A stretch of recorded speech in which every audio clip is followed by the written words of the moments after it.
Alhamdulillah nahmaduhu wa nasta'inuhu wa nastaghfiruh wa na'udhu billahi min shururi anfusina min sayyiati a'malina wa man yahdihillahu fala mudilla lahu wa man yudlil fala hadiya lahu. نشهد أن محمدًا عبده ورسوله. أعوذ بالله من الشيطان الرجيم. بسم الله الرحمن الرحيم. ألف لام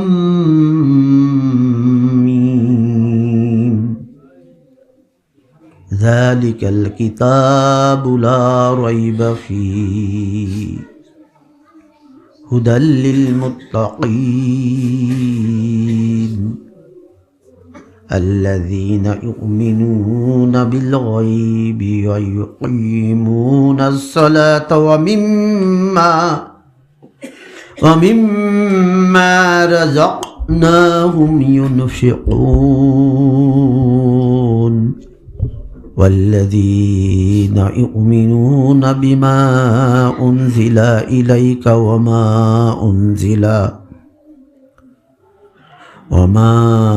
أنزل من قبلك وبالآخرة هم يوقنون أولئك على هدى من ربهم وأولئك هم المفلحون. إن الذين كفروا سواء عليهم أأنذرتهم أم لم تنذرهم لا يؤمنون. ختم الله على قلوبهم وعلى سمعهم وعلى أبصارهم غشاوة ولهم عذاب عظيم. ومن الناس من يقول آمنا بالله وباليوم الآخر وما هم بمؤمنين. يخادعون الله الذين آمنوا وما يخدعون إلا أنفسهم وما يشعرون. صدق الله العظيم وصدق رسوله النبي الكريم. صلى الله على محمد صلى الله عليه وسلم. صلى الله على محمد صلى الله عليه وسلم. صلى الله على محمد صلى الله عليه وسلم. صلى الله على محمد صلى الله عليه وسلم. حسك النسب على الحسب كل الأعراب في خدمته.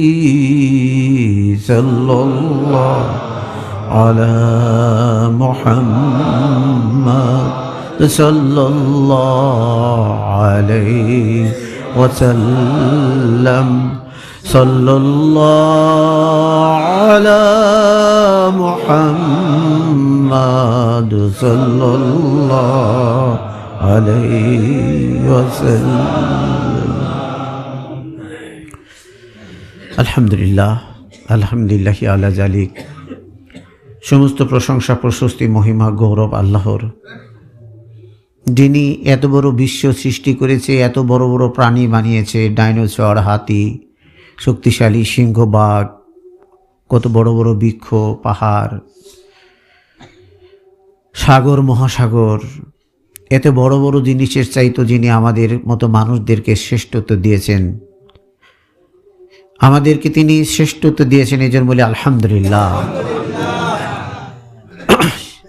সে আল্লাহরই সকল তারিফ, যিনি আমাদেরকে শ্রেষ্ঠত্ব দিয়েছেন এবং শ্রেষ্ঠত্বকে ধরে রাখার জন্য আমরা যে ভুল করি, আমরা যে পাপ করি তিনি জানেন। তিনি ক্ষমা করার জন্য বিভিন্ন বাহানায়, বিভিন্ন দিন, বিভিন্ন ক্ষণ, বিভিন্ন সময়, বিভিন্ন আমল, বিভিন্ন সমাবেশ তিনি দিয়েছেন এবং সেই সমস্ত কাজের বরকত তিনি দিয়েছেন, যাতে আমরা এগুলো থেকে উপকৃত হয়ে আমাদের শ্রেষ্ঠত্ব আমরা বজায় রাখতে পারি, আমরা ক্ষমা পাই, আমরা জান্নাত পাই, আমরা প্রকৃত সফলতা লাভ করি। এজন্য আমরা আল্লাহর দরবারে শুকরিয়া আদায় করি এবং দোয়া করি সকল প্রকার উৎকৃষ্ট দরুদ ও সালাম বর্ষিত হোক যার মাধ্যমে সে আল্লাহ পাকের পরিচয় পেয়েছি, যার মাধ্যমে কোরআন পেয়েছি, যার মাধ্যমে পথ পেয়েছি, সিরাতুল মুস্তাকিমের পথ পেয়েছি এবং আমাদের ভুল যার উছিলায় ক্ষমা হবে, যার মাধ্যমে যার উছিলা আমরা সাফায়েত পাবো, ক্ষমা পাবো, আমাদের সেই দিল দরদি, আমাদের সেই প্রকৃত আপনজন, যিনি আমরা জন্মার পরই তাকে আর দেখি নাই, শুধু তার কথা শুনি এবং তার বাণী পাঠ করি, সেই অনুযায়ী চলার চেষ্টা করি। সেই মহান আপনজন ইমামুল মুরসালিন রহমাতুল্লিল আলামিন মুহাম্মদে মুস্তফা সাল্লাল্লাহু আলাইহি সাল্লাম, তাহার প্রতি, তার আল্লাহ সাবগুণের প্রতি সকল প্রকার উৎকৃষ্ট দরুদ ও সালাম বর্ষিত হোক। সবাই বলি আমিন, আল্লাহুম্মা আমিন।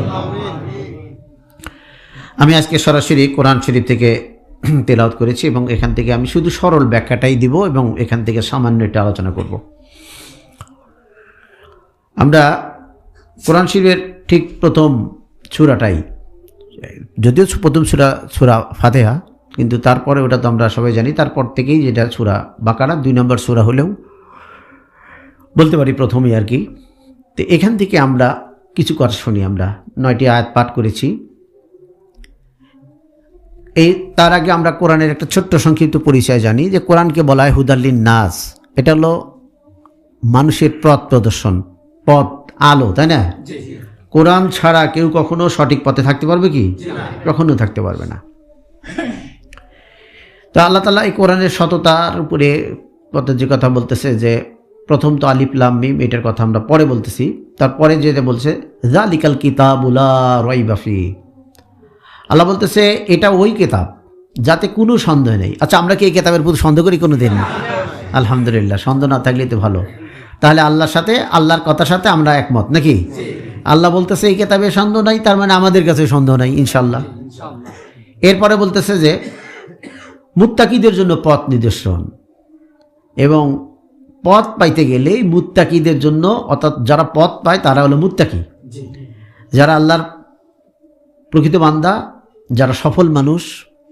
আমি আজকে বললাম না, সফলতা লাভ করার জন্য যেহেতু আমাদের শ্রেষ্ঠত্ব দিয়েছে, শ্রেষ্ঠত্ব যদি আমরা গ্রহণ করি তাহলে সফলতা যদি লাভ করি তো সফল জায়গায় দিবেন। আর আমাদের উপর যা তিনি দিয়েছেন তা যদি আমরা নিজেরাই হারিয়ে ফেলি, নিজেরা গাফলতি করি, তাহলে তো তার গোসান্বিত স্থান জাহান্নাম, বলে নাউযুবিল্লাহ, এটাই হবে।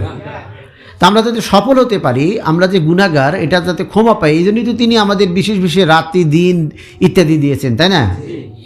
তাহলে আমরা 2 নম্বর আয়াতে জানতে পারলাম আল্লাহ তাআলা বলতেছেন এই কিতাব যাতে কোনো সন্দেহ নাই, এবং এই কিতাবটাই হচ্ছে মুত্তাকিদের জন্য পথ দেখাবে। কি বলেন, তাই না? এখন কোরআন বলতেছে একটা, আর পীরে বলতেছে একটা, তাহলে কোনটা মানবেন আপনারা? কোরআন। আলহামদুলিল্লাহ, এটাই হলো কথা, তাই না? কোরআন যে মানে তার কাছ থেকে আমরা শিখব, পথ নিব।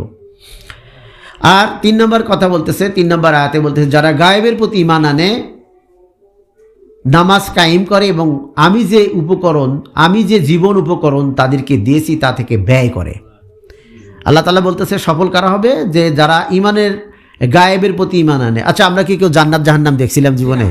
দেখে নাই, অথচ আমরা বিশ্বাস করছি। এর নাম হলো কি? গায়েবের প্রতি ঈমান, অদৃশ্য বিষয়ের প্রতি ঈমান, তাই না?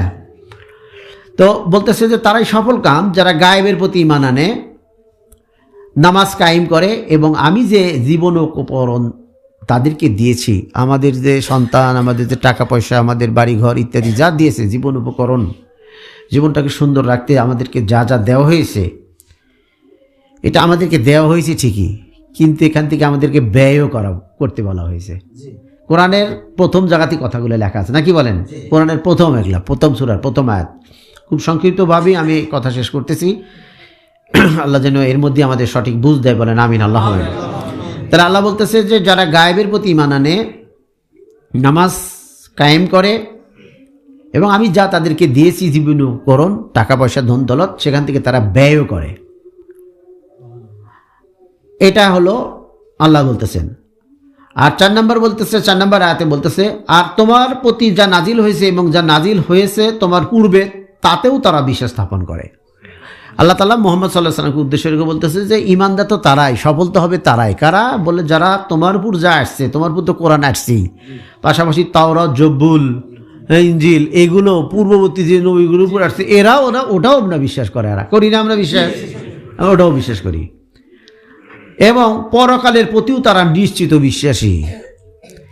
আল্লাহ বলতেছে যে তারাই সফল, যারা আপনার প্রতি যে কোরআন দিয়েছি এটাও তারা বিশ্বাস করে, অন্যান্য নবীদেরকে যে সহিফা, যে কিতাব দিয়েছি, তারাও সেটা বিশ্বাস করে, এবং পরকালের প্রতি তারা নিশ্চিত বিশ্বাস করে।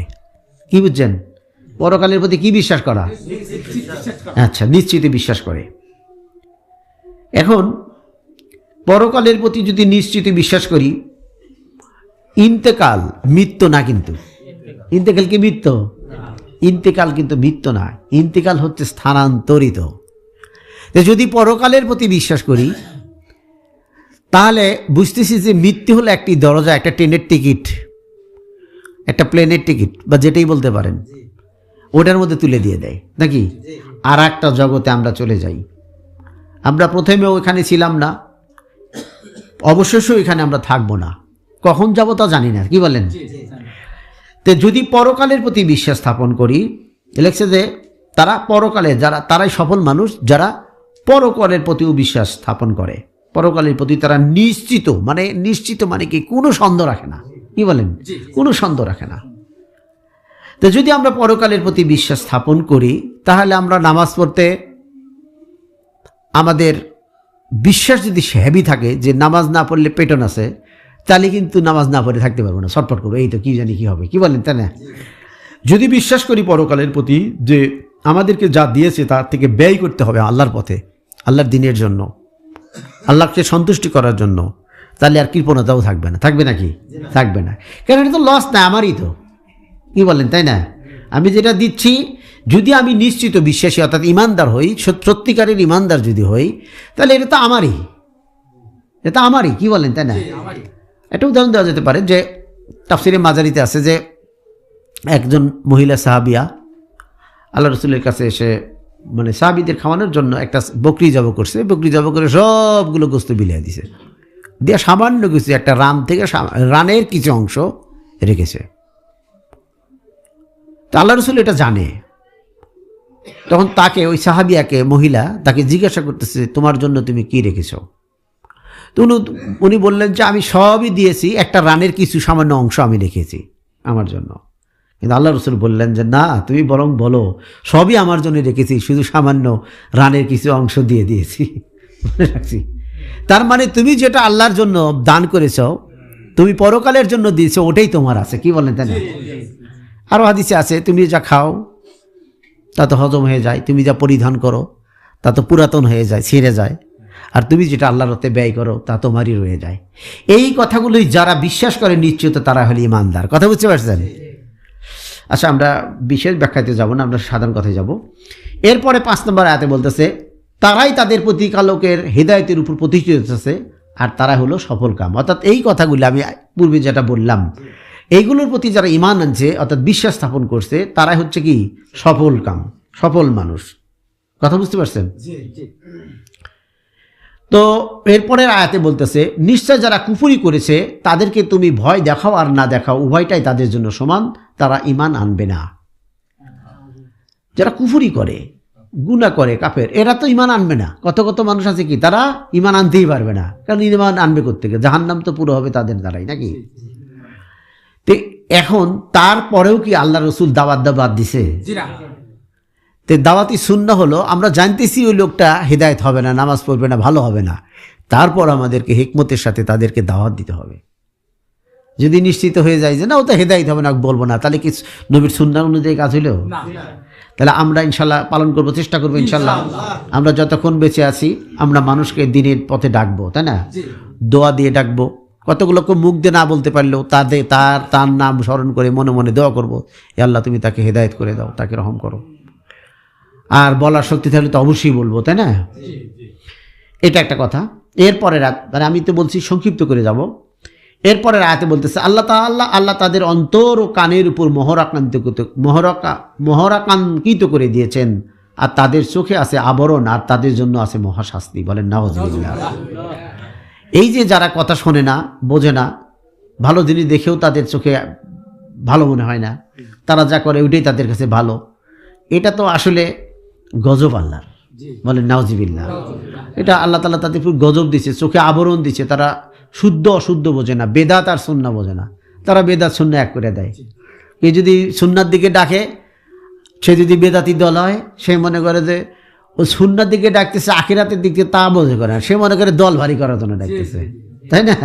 কিন্তু আসলে তো তা না। কারণ হলো এরা বোঝে না, কিন্তু না বুঝুক, কিন্তু ওদের জন্য দোয়া এবং ওদেরকে মাঝে মাঝে দাওয়াত দেওয়া আমাদের কি কাজ, এটা সুন্নাহ। এরপরে দেখেন এই আয়াতটা শোনানোর জন্য এটা আমার একটা বিরাট টার্গেট ছিল। 8 নম্বর আয়াতটা, যে অমিনান নাসি মাইয়াকুলু আমান্না বিল্লাহি ওয়া বিল ইয়াউমিল আখির ওয়া মা হুম বিমুমিনুন। এরপর আল্লাহ বলতেছেন মানুষের মধ্যে এমন লোক আছে যারা বলে আমরা আল্লাহর প্রতি এবং আখিরাতের দিনের প্রতি ঈমান এনেছি, কিন্তু প্রকৃতপক্ষে তারা মুমিন নয়। এরকম মানুষ আছে না নাই? যারা নামাজ পড়ে না, ওদের যদি কয় তোমার ঈমান নাই, কে এটা কইছে আমার ঈমান নাই, তোমার চেয়ে আমার ঈমান ভালো আছে না? অনেক ইমানদার আছে। হ্যাঁ, উনি একদিন আমার এখানে দাঁড়ায় গেছিল, হুজুরের চেয়ে আমার ঈমান অনেক ভালো আছে। তো এটা যে বলবে, এটা কোরআনে লেখা আছে। কোরআন তো সবচেয়ে শক্তিশালী সত্য, সবচেয়ে সর্বোচ্চ শক্তিশালী। কোরআনের মধ্যে বলতেছে যে মানুষের মধ্যে এমন লোকও আছে, ওই যে আমি কই না আমাদের এই খানকাতে তো মানুষ বেশি হয়, লোক কম হয়। আল্লাহ এদের লোক কইছে, মানুষ কম নাই, বুঝছেন না? আল্লাহ বলতেছে যে তারা এমন লোকও আছে যারা বলে আমরা আল্লাহর প্রতি এবং আখিরাতের দিনের প্রতি ঈমান এনেছি, কিন্তু প্রকৃতপক্ষে তারা মুমিন নয়, তারা মুসলমানই নাই। নাউযুবিল্লাহ। তাহলে এরকম আছে তো নাকি? বোঝা যায় এটা না? তা আমরা অনেকেই দাবি করি ইমানদার, নামাজ পড়ি না, দাবি করি ইমানদার, আমরা দান খয়রাত করতে কৃপণতা বোধ করি, দাবি করি ইমানদার, অথচ আল্লাহকে ভয় করি না।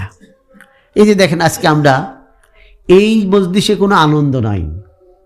এই শবে বরাত উদযাপন, এখানকার যেটা উদযাপন, এই উৎপাদনের মধ্যে নফসের কোনো খোরাক নাই, আছে? এই যে একদল মাইক না কোথায় জানি গেল, যে নাফানাফি ফালাবে, কি একটা মনের আনন্দই আলাদা, কি বলেন জানে, গাড়ি দিয়ে গেল ইত্যাদি। কিন্তু আমাদের এখানে তো তা নাই। এখানে যারা এসেছি আমি মনে করি এরা মানুষ, বলেন আলহামদুলিল্লাহ।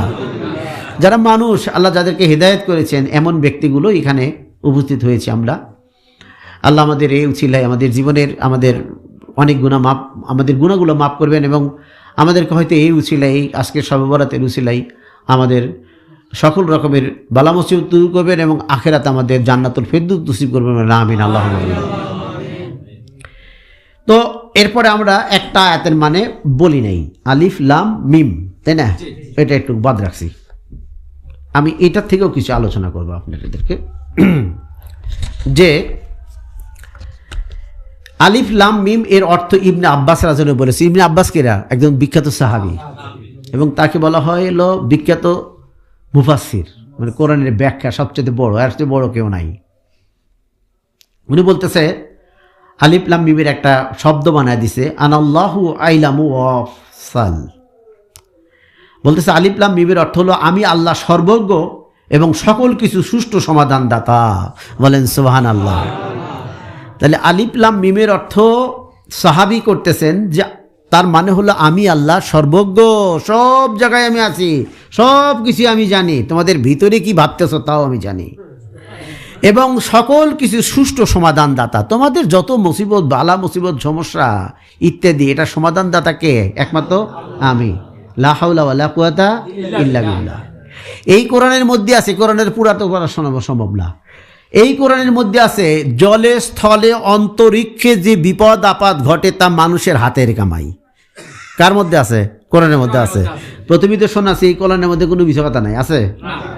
তাহলে আমাদের বিপদ কিন্তু আমাদেরই হাতের কামাই, এটা কিন্তু কোরআনের মধ্যে বলছে, আমরাই করি।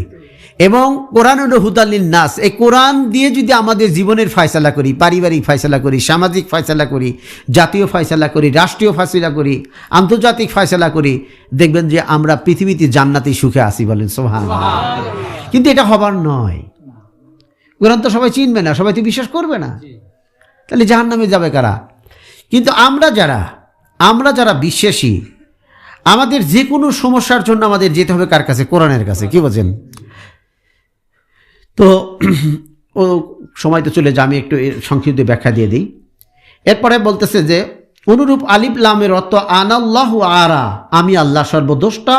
আলিফ লাম মিমের সমস্ত দিয়া আনাল্লাহু আইলামু আরা, অর্থাৎ আমি আল্লাহ সব দিক পরিগত দ্রষ্টা। ইবনে আব্বাস বলছেন আমি রাসিখিনা ফিল ইলম। ইবনে আব্বাস নিজেকে একটু খুলেই বলছি কথাটা বলার কারণে, বোঝানোর জন্য। আমরা অনেক সময় বোঝাই না, আরে আমি কেতাব পড়ছি, ওই রকমই। উনি তো অনেক বড় মাপের একজন, আরে সাহাবীরা তো সবাই বড় মাপের, কি বলেন তাই না?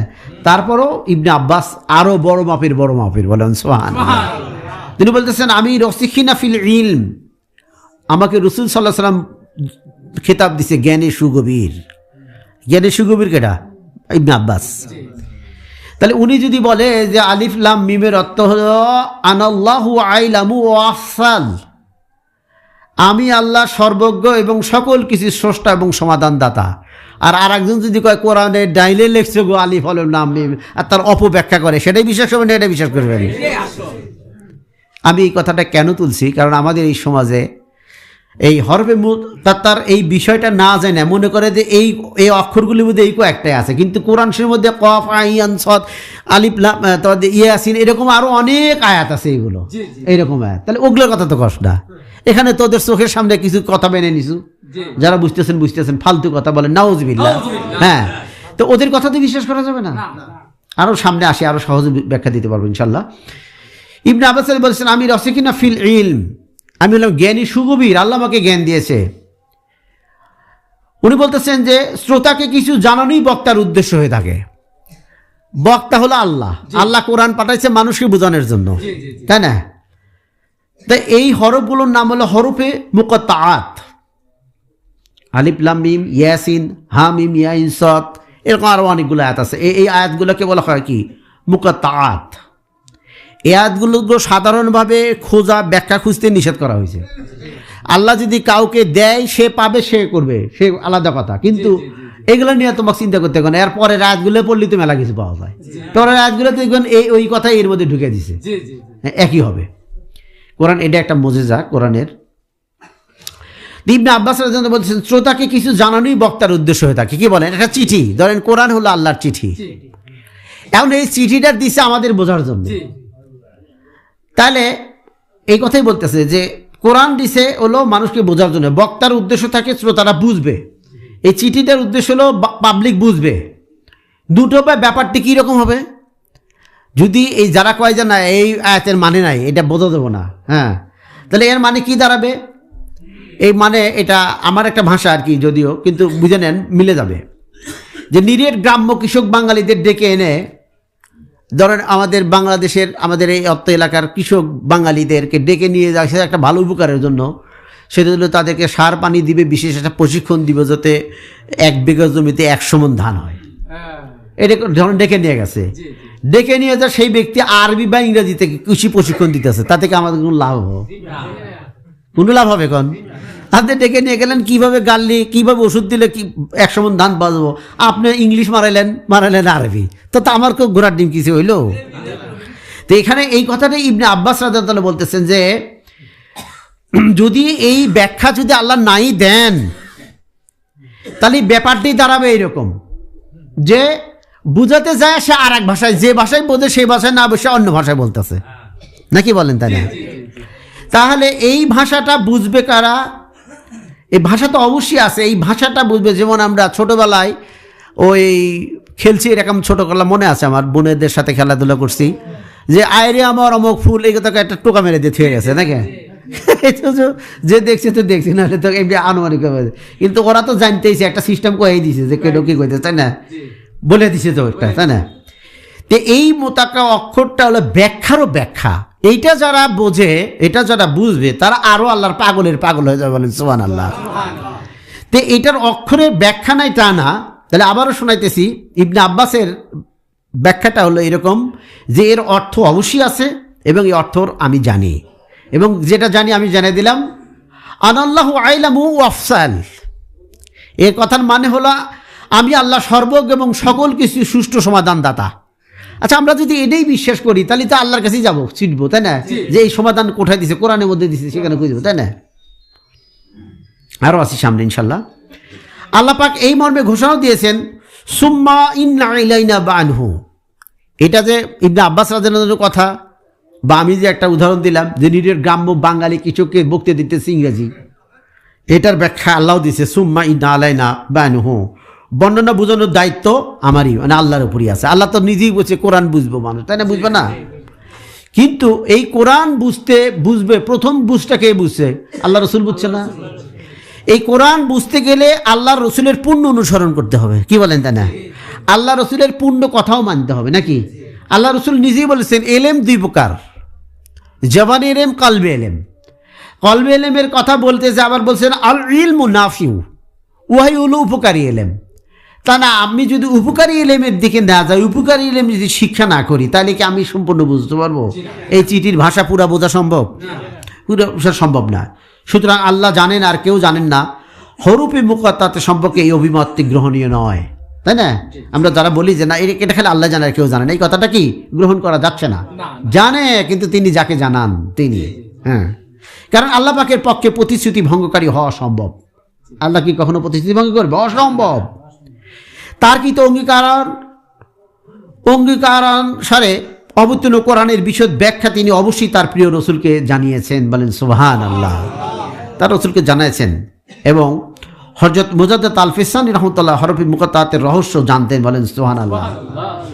মুক্তার শরীফের মধ্যে আছে, মুজাদ্দিদ আল-ফিসানি রাহমাতুল্লাহ বলছেন যে এই আয়াতগুলির অর্থ, এইগুলোর ব্যাখ্যা আমার কাছে জলজান্ত করে দেওয়া হয়েছে, বলেন সুবহানাল্লাহ। আমরা কোন তরিকার ফকির ইনশাল্লাহ, তাই না? সার কথা হচ্ছে এই আয়াতগুলোর জ্ঞান পূর্ণ অনুসারীগণ জানতেন, যারা রসুলের পূর্ণ অনুসরণগণ, যারা পূর্ণ অনুসরণ করবে যাকে, ওই জ্ঞান, ওই কলবের জ্ঞানটুকু, আত্মার জ্ঞানটুকু, এগুলো চলে আসবে অনুসরণের কারণে, তাই না? তো এই জ্ঞান হইতে যে শর্ত, সেটা কি? অনুসরণ। কোরআন মজিদ আল্লাহ পাকের বরকতের সুগভীর সমুদ্র। কোরআন মজিদ কি আল্লাহ পাকের বরকতের কি? সুগভীর সমুদ্র। এই জন্য আজকের এই রাত্রে আমরা প্রথমে সরাসরি কোরআনটা ছুঁয়েই কোরআনটা দেখে পাঠ করে শোনাচ্ছি। আপনাদের খারাপ লাগছে? এবং যে কথাগুলো আমরা শুনলাম, যে সরল ব্যাখ্যা, সাধারণ ব্যাখ্যায় যদিও আমরা শুনেছি, এটা কিন্তু আমাদের খুব জানার দরকারও ছিল, কি বলেন, তাই না? খুব জানার দরকার ছিল যে হেদায়েত প্রাপ্ত কারা। এবং অনেকেই হেদায়েতের দাবি করে, কিন্তু হেদায়েত তারা না। অনেকেই সফল নিজেকে মনে করে, নামাজ কালাম পড়ে, ব্যবসা বাণিজ্য করে, সে এক প্রকার এলেম নাই তার, নামাজের একাগ্রচিত্রতা নাই তার, তারপরে সে মনে করে আমি তো বিশাল নামাজি হয়ে গেছি। মানে সে চেষ্টাও করে না। রাসূল সাল্লাল্লাহু আলাইহি ওয়াসাল্লামকে জিজ্ঞাসা করেছিল হতভাগা কারা, বলে যারা সফল হয় না, পূর্ণ এলেম জানে না, পূর্ণ এলেম জানার চেষ্টাও করে না। আত্মশুদ্ধি, এখানে লেখা আছে আত্মশুদ্ধির কথা, কলবে এলেমের কথা, নফসে মুতমাইন্নার কথা, যে যারা আত্মশুদ্ধি করেও হয়ও নাই, আত্মশুদ্ধি করার চেষ্টাও করে না, এদের সে আর হতভাগা মূর্খ আর কেউ নাই। তাকে বলছে রাসূল সাল্লাল্লাহু আলাইহি ওয়াসাল্লাম বলছেন। তো অনেকে আছে যে আমরা সফল মনে করে, অনেকেই মনে করে যে আমি তো অনেক টাকা পয়সা কামাই করছি, কয়েকবার করে হজ করছি, আমার অনেক ধনী মানুষ, আমি সফল। কিন্তু আসলে নিজেকে সফল মনে করলেও সত্যিকার অর্থে এরকম মানুষ যারা আত্মশুদ্ধি পায় নাই, তারা সফল না হওয়ার দলে অটোমেটিকলি পড়ে গেছে। যারা আত্মশুদ্ধি করে নাই তারা সফল না হওয়ার দলে পড়ে গেছে না। পরিকল্পনার আগে আমাদের দরকার একটি সুষ্ঠু পরিকল্পনা নির্ধারণ করা, একটা উদ্দেশ্য নির্ধারণ করা, উত্তম লক্ষ্য নির্ধারণ করা। চূড়ান্ত ভবিষ্যৎ আমাদের লক্ষ্য হওয়া উচিত। আমরা এখন ভবিষ্যতের চিন্তা করে নামাজ ভুলে যাই, জিকির ভুলে যাই, পীরের দরবারে যাওয়া ভুলে যাই, কারণ সময় তো নাই, কামাই করা লাগবে, ছুটি পাই না, চাকরির ব্যবসা, দোকান না খুললে উপায় নেই। তো এই যে নিকটতম একটা ভবিষ্যতের চিন্তা করি যে আজকে যদি দোকান না খুলি কোম্পানির বিল দেবো কেমনে, কালকে যদি এনা করি অখন, মানে একটা না একটা কাজ আছে। কিন্তু আমাদের চূড়ান্ত ভবিষ্যতের লক্ষ্য, আমাদের উচিত হলো চূড়ান্ত ভবিষ্যৎকে লক্ষ্য বানানো। চূড়ান্ত ভবিষ্যৎ কি যে কোনো মতো শুরু হতে পারে, অর্থাৎ মৃত্যুর পরে ইন্তেকাল। আমি প্রথমেই আজকে বলছি যে ইন্তেকাল মানে স্থানান্তরিত, মানুষের ইন্তেকাল মানে কি মৃত্যু না, তাই বললাম নাকি? ইন্তেকাল মানে মৃত্যু না। আজকে আমরা অত্যন্ত ফজিলতপূর্ণ একটি সময়ে অবস্থান করিতেছি। আপনাদের কষ্ট হচ্ছে? একটা নির্ধারিত টাইম আমি সিলেক্ট করেছি, যে এই টাইমের মধ্যে ইনশাল্লাহ আমরা শেষ মোনাজাতটা করে ফেলবো ইনশাল্লাহ, তাই না? তাই আমরা থাকার উদ্দেশ্যটা কি, যত বেশি সময় দিব তত বেশি আমাদের ব্যাগটা পুরো হবে ইনশাল্লাহ, কি বলেন, তাই না? হ্যাঁ, লাইলাতুল নিসফি মিন শাবান, শাবান মাসের মধ্য রজনী এখন কি চলতেছে, তাই চলতেছে না? আমরা টেকনিক করে প্রতিদিন 7:15টায় নামাজ পড়ি, 7:30টায় নামাজ পড়ি, আজকে কিন্তু 8টার পরে নামাজ পড়ছি। কারণ কি, যে আল্লাহ তাআলা এশার নামাজকে, আল্লাহ রসুল সাল্লাল্লাহু আলাইহি সাল্লাম এশার নামাজকে একটু বিলম্বে পড়াকে মুস্তাহাব মনে করেছেন, বা তিনি পছন্দ করতেন, পড়তেনও। তাই তা সুন্নাহ হিসেবে আমাদের জন্য সুন্নাহ হয়ে গেল। তা আমরা সুন্নাহ করলাম, তাহলে একটা সুন্নাহ আমলি তো অনেক বড় সওয়াব হয়ে যাবে, কি বলেন, তাই না? কোটি কোটি নফল একটা সুন্নাহর সমান হবে না। তো ইলম বা জ্ঞানের মূল কথা হচ্ছে জীবনের প্রকৃত উদ্দেশ্য খুঁজে ফেরা। এলেম, জ্ঞান, জ্ঞান চর্চা, জ্ঞান চর্চাকে এত মূল্য দেওয়া হয়েছে যে কোরআনের প্রথম আয়াতটাই আসছে জ্ঞান চর্চার কথা বলছে, ইকরা, পড়ো, জানো, তাই না? পড়ো মানে জানো, আসলে জানার কথা বলা হয়েছে। তো জ্ঞানের মূল কথা হচ্ছে জীবনের প্রকৃত উদ্দেশ্য খুঁজে ফেরা। একজন ইঞ্জিনিয়ার হলো, একজন বড় আলেম হলো, বহুত কিছু হলো, কিন্তু জীবনের উদ্দেশ্য সে পাইল না। সে এহকাল নিয়ে পড়ে থাকলো, দুনিয়া নিয়ে পড়ে থাকলো, তার কি কোনো জ্ঞান আছে? তার কোনো জ্ঞান নাই। জীবনের উদ্দেশ্য সম্পর্কে যে জানে না সে কিভাবে সফলতা হতে পারবে? জীবনের উদ্দেশ্যই যদি কোনো জানে, সে কি সফল হতে পারবে? তে আমরা জীবনের উদ্দেশ্য জানতে চাই এবং জীবনের উদ্দেশ্য খুঁজে পেয়ে আমরা সফল হতে চাই। হে আল্লাহ, তুমি আমাদের সকলকে সফল করো, বলে না আমিন, আল্লাহ আমিন। মানুষের কি উদ্দেশ্য হওয়া উচিত? মানুষের উদ্দেশ্য হওয়া উচিত শুধু ক্ষণস্থায়ী ছোট্ট জীবনের আনন্দ ভোগ নয়। এটাকে ক্ষণস্থায়ী না বলেন? ক্ষণস্থায়ী। আজকে যাদের 60 বছর বয়স, এরা যখন ছোটবেলার শিশু কথা মনে করে, মনে হয় কালকের কথা, এরকম মনে হয়, তাই না? এবং যার সত্যিকারের জ্ঞান আছে সে ভাবে যে আল্লাহ কখন মান আমার 50-60 বছর হয়ে গেছে, কখন মান আমি আর বেঁচে নাও থাকতে পারি, কি বলেন? সবার এরকম না হলেও প্রকৃতি ইমানদারের হয়। প্রকৃতি ইমানদার প্রতিদিনই সে নসিহত করে থাকে যে আগামীকাল আমি মারা গেলে এই হবে, বুঝলেন? ইমানদাররা সবসময় মৃত্যুকে কাছে রাখে, একেবারে নিকটে থাকে, তাদের চোখের সামনে মৃত্যু থাকে। এবং মানুষের লক্ষ্য উচিত আখিরাতের ব্যাপক জীবনময় শান্তি ও মুক্তি কামনা করা। মানুষের কি লক্ষ্য উচিত? ব্যাপক জীবনময়, মানে আখিরাত কি অনন্ত না? তোটাও তো জীবন এবং ব্যাপক জীবন। তে মানুষের লক্ষ্য উচিত হলো ব্যাপক জীবন, অনন্ত জীবনের শান্তি ও মুক্তি কামনা করা। জীবন আজকে আমরা এটা বুঝছি, আজকে আমরা এই রাত্রে এখানে উপস্থিত হয়েছি, বলেন সুবহানাল্লাহ। এটা আল্লাহ আমাদের রহম করছে।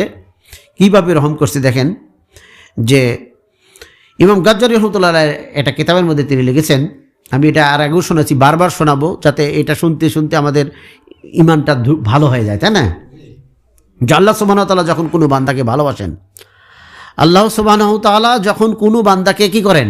ভালোবাসেন, তখন সেই বান্দাকে বরকতময় সময় ও দিনে তাকে সুন্দর উত্তম আমলে নিয়োজিত রাখেন, যেমন আজকে আমাদের রাখছে, কি বলেন, তাই না? তাহলে এটা কি বোঝাচ্ছে? আল্লাহ আমাদের ভালোবাসেন না ভালোবাসেন? হ্যাঁ, তাহলে বলতেছে আল্লাহ সুবহানাহু ওয়া তাআলা যখন কোনো বান্দাকে ভালোবাসেন তখন ওই বান্দাকে বরকতময় সময়, বরকতময় স্থান, বরকতময় কাজের মধ্যে নিয়োজিত রাখেন। আর যখন কোনো বান্দাকে কথা বা দৈনন্দিন কোনো কাজের কারণে অপছন্দ করেন, কত মানুষের মুখ ভালো না, তাদের কথা মিথ্যা হয়, মিথ্যা কথা বলে এবং এমনি একটা বলে, তাদের কথাতে মানুষ কষ্ট পায়। হ্যাঁ, এরকম ব্যক্তিদের যখন আল্লাহ পাক অপছন্দ করেন এই মানুষগুলোকে, তখন তাকে বরকতময় সময়গুলোতে, একটা শুক্রবারের দিন, একটা শবে বরাত, আজকে অমুক একটা ভালো জায়গা, একটা ভালো মাহফিল ইত্যাদি আছে, কিন্তু এই সময়কে তাকে দুনিয়াবি কি বলা হয়, অহেতুক এই সমস্ত কাজে তাকে ব্যস্ত রাখে। সে মন চাইতেছে যাব, ওইটা মনে খুব চাইছিল, কিন্তু তার তো ভাগ্য নেই।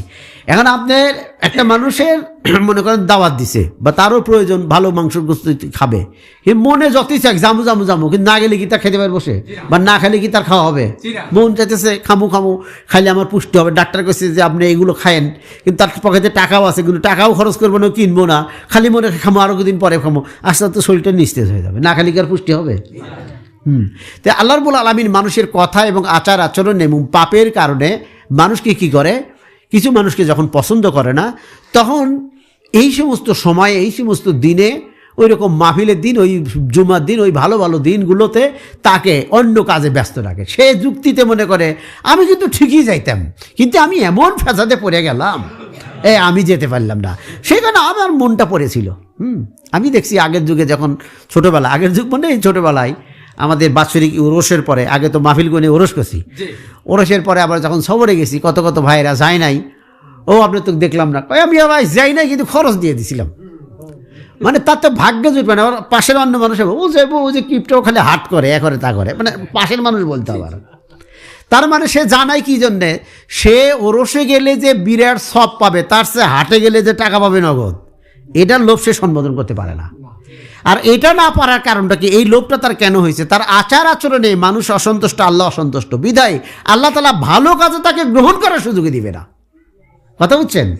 এই জন্য কিন্তু আমরা কি করি সর্বসময়, এবং আমরা না, পৃথিবীর সমস্ত আলেম ওলামারাই মাহফিলে বসেই প্রথমে যে কথাগুলো বলে, আরবিতে বলে, আমরা বাংলাতে বলি, সেটা আল্লাহ পাকের প্রশংসা করে, কয় না? আলহামদুলিল্লাহ বলে না? কি জন্য? যে আল্লাহ তাআলা বলছেন, যারা আমার নিয়ামত বোঝে, যে আমার নিয়ামতের শুকরগুজারি করে, তাকে আমি ওই নিয়ামত বাড়িয়ে দিই। বলেন সুবহানাল্লাহ। তো এটা যে নিয়ামত, এই মাহফিলে আসছেন, এটা যে নিয়ামত, এটা কি বোঝেন?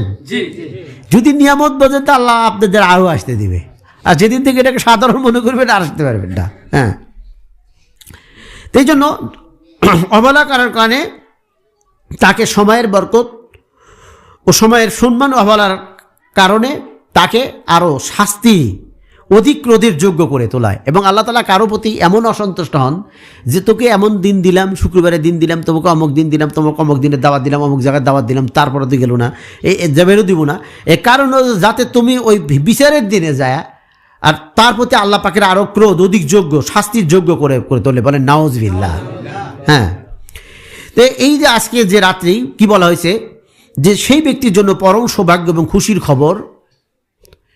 খবর ও কথা, যে শাবান মাসের 15 তারিখের রাত্রে ইবাদতে তৌফিক ভাই। বলেন সুবহানাল্লাহ। হযরত আলী রাদিয়াল্লাহু আনহু হতে এই হাদিসটা বর্ণনা আছে। তা আল্লাহ তাআলা সকল বিষয়ে সিদ্ধান্ত গ্রহণ করেন মধ্য শাবানের রাত্রিতে।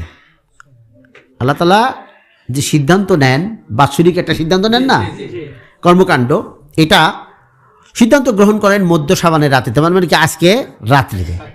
এখন আমরা আজকে এসে আল্লাহর কাছে দিছি হাজিরা, এখন আমাদের সম্বন্ধে কি খারাপ কোনো সিদ্ধান্ত নেবে? প্রশ্নই ওঠে না, তাই না? বলেন সুবহানাল্লাহ। আমাদের জন্য ভালো ফয়সালা হবে, হেদায়েতের ফয়সালা হবে, এবং তা ফেরেশতার নিকট সমর্পণ করেন লাইলাতুল কদরে। মানে আজকে হলো, হাদিসে লেখছে যে আজকে শাবানের মধ্য শাবানে এটা কি ফয়সালা করেন, এটা কিছু সিস্টেম করেন, আর এটা ফেরেশতাদের নিকট প্রেরণ করেন কবে? লাইলাতুল কদরে। লাইলাতুল কদর হলো রমজান মাসে হতে পারে, অন্য সময় হতে পারে, এটার মতানক্য আছে, তবে রমজান মাসে বেশি, এবং বেদের সংখ্যার শেষ দিনে, তাই না? তো সিদ্ধান্ত আমরাও তো তাই করি, আগের থেকে এমনি সিদ্ধান্ত নেই, সেটা কিন্তু পেশ করি মেলা পরে, তাই করি না? ওই একই নিজামে হাদিসে আসছে যে এই রাত্রিতে আল্লাহ তাআলা মানুষদের সম্বন্ধে, বান্দাদের সম্বন্ধে সিদ্ধান্ত নেয়, কাকে এই বছরে গজব দিব, কাকে মৃত্যু দিবে, কাকে রোগ বালাই দিবে, কাকে মামলায় ফেলাইব, কাকে কি করবে, কাকে হেদায়েত ইত্যাদি এগুলো করে, এবং সেটা ফেরেশতাদের নিকটে দেয় লাইলাতুল কদরে। রাসূলুল্লাহ সাল্লাল্লাহু আলাইহি ওয়াসাল্লাম শবে রাত্রি সম্পর্কে ইরশাদ করেন, এই বছর যে সকল সন্তান পয়দা হবে তাদের সংখ্যাও লিখিত হয়। বলেন সুবহানাল্লাহ। এই বছরে যাদের সন্তান হবে এ লিখিত হয়, এবং এই বছর যাহাদের মৃত্যু হবে তাহাদের সংখ্যাও লিখিত হয়। তাহলে আমরা যদি এখানে এসে উপস্থিত থাকি, যদিও আজকের আগের দিন পর্যন্ত আমাদের কারো ভাগ্যে যদি এরকম লেখা থাকতো যে লোকটা পাপী, তবে তকদিরটা কিন্তু এরকম, তকদিরে মুআল্লাক, তকদিরে মুবরাম, সবই একই তকদির অন্তর্ভুক্ত, কিন্তু তকদিরগুলো এইভাবে লেখা হয়, সে যদি এই কাজ করে তাহলে এই হবে, আর যদি এই কাজ না করে তাহলে এই হবে। কথা বলছেন? ধরেন লেখা দিয়েছে যে 2026 সালের জুন মাসে একজনের মৃত্যু হবে, তো 2026 সালের শাবান মাসে, অর্থাৎ জানুয়ারি, ফেব্রুয়ারি মাস, এই ফেব্রুয়ারি মাসে যদি সে যে শবে বরাত পাবে, শাবান মাস পাবে, নিপসিমির শাবান পাবে, সেই দিন যদি সে ভালো ইবাদত করে, তাহলে তাকে আমি হেদায়েতের দপ্তরে দিয়ে দেবো, তাকে ইমানের সাথে মৃত্যু দিয়ে দেবো। আর যদি এই দিনেও সে উদাসীন থাকে, তাহলে ওর কপালে ওই যে কোরআন শরীফে পড়লেবি তো মোহরা কিন্তু করে দিয়ে দিছে, সিল মেরে দিয়ে দিছে হেদায়েত ছাড়া। তো মৃত্যুটা যদি বেঈমান হয়, বলে এর কি দুর্ভাগ্য আছে কিছু? তো এই কথা বলার উদ্দেশ্য হলো যে আপনাদেরকে আমি বুঝাতে চাচ্ছি যে যেদিন যে ফয়সালা হয় সেই দিন যদি তার কাছে হাজিরা দেওয়া যায় নরম চড়ে, তাহলে আল্লাহ তাআলা অবশ্যই ভালো ফয়সালা করবেন। কি বলেন তাই না? আর আখেরাতের মুক্তি, আখেরাতের সফলতাই তো মূল সফলতা, তাই না? এবং সূরা বাকারার মধ্যে এই কথাই বলছেন যে তারাই সফল যারা নিশ্চিত বিশ্বাস করে আখেরাতের প্রতি, নামাজ কায়েম করে এবং তাদেরকে যে অর্থ সম্পদ দান করেছি তার থেকে ব্যয় করে, তাই বলছে না? তারাই হলো সফল। তো ব্যয় কখন করবে? সে যখন বিশ্বাস করবে তখনই না ব্যয় করবে। যখন সে বিশ্বাস করবে যে যা ব্যয় করতেছি তা আমারই থাকলো, তখনও না সে ব্যয় করবে। যখন সে জানবে যেটা দিতেছি তো ফুরেই গেল। এবং এখন তো হচ্ছেও তাই। এখন আমরা অনেকেই এমনভাবে নিচ্ছি, এমনভাবে কথা বলে নিচ্ছি, টাকা পয়সা জগ লাগানোর মতো, শেরপুরে ভাষালো জগ লাগানোর মতো, এমন ট্যাপে ফালা দিতে বহু লোকের মধ্যে, না দিয়ে তো উপায় নেই। এখন কাছামাছি করে টাকাটা দিচ্ছে, কিন্তু খুব একটা সবের আশা করেও কিন্তু ওই সান্ত্বনা নেয় যে নিজ্ঞা সব তো হবো, কিন্তু ভিতরে কষ্টটা ঠিকই আছে, দিবা চাচ্ছিলাম না, এমন ট্যাপে ফালাইলো। কি আমার কথা ঠিক নেবে? ঠিক বলেন। এরপরে যায় সান্ত্বনা খোঁজে যে সব তো পাবো, কিন্তু সব পাবেন না। কারণ আল্লাহ বলছেন ইন্নামাল আমালু বিন্নিয়াত, সকল কর্মে ফলাফল নির্ভর করে নিয়াতের উপরে। আর আমাদের কিছু বন্ধু মার্কা শত্রু হয়ে দাঁড়াইছে, যারা আমাদেরকে দানগুলোকে নষ্ট করে ফেলতেছে না? আমাদের দানগুলোকে আমাদেরকে বাহাবা দিয়া, মারহাবা দিয়া, আমাদের পুশিং দিয়া, দিয়া আমাদেরকেও উত্তম দান থেকে ফিরে আনে। হয়তো 1 টাকা দিলে 1 টাকার সব পাওয়া যাবে, কিন্তু 700 টাকার সব তো আর পাওয়া যাবে না।